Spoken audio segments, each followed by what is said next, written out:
Good afternoon, folks. This is Michael with Mopar Pro and Vintage American Auto Parts. I wanted to show you this Flathead 6 engine, which I've recently taken apart. This is a bare block, nothing in it. This is a very interesting engine in 54 Plymouth. I just wanted to show you some cool stuff on this engine. If you look right here, you could see this engine has a little thing on it that says D and N. What that means is this engine was made in the nighttime shift when they were casting the blocks. If you look right here, this is a clock. It shows you that it was made at about 2 o'clock. So it was made at nighttime, 2 o'clock. That means it was made at 2 o'clock in the morning in the nighttime shift.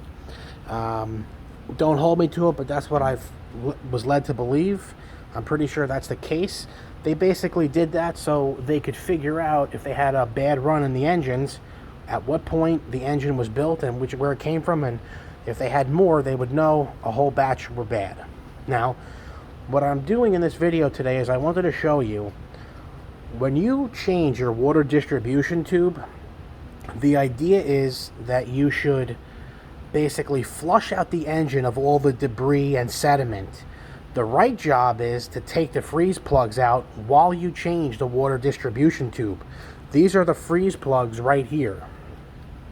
If you pull the freeze plugs out and pull the water tube out, and if you put a garden hose in your engine where the water tube would go, and once these are out, you're basically flushing the water jacket of the engine. And that's really a really good thing to do. That way you clean all the debris out of the motor. Another thing I'm looking at today is this little valve right here. This is the oil pressure relief valve. It sits right inside this hole. There's basically a little cap and a spring. That's the cap and the spring. This sits right in here, and it's capped closed. If you ever have an oil problem where you're building too much oil pressure, chances are this little valve is stuck in the engine, and if you have a stuck valve inside your engine, it'll blow your oil filter right off the engine like a grenade. So that's kind of how you'll know you have an engine problem, engine oil pressure problem. And if you do, this is the culprit right here. This thing is just, it sits in a very narrow channel in there, and it moves freely in the engine, and a lot of times a little rust and scale build up, it stops moving, and it freezes, and that's what happens, and that's why you have oil pressure problems. This is Mike from Vintage American Auto Parts, Mopar Pro.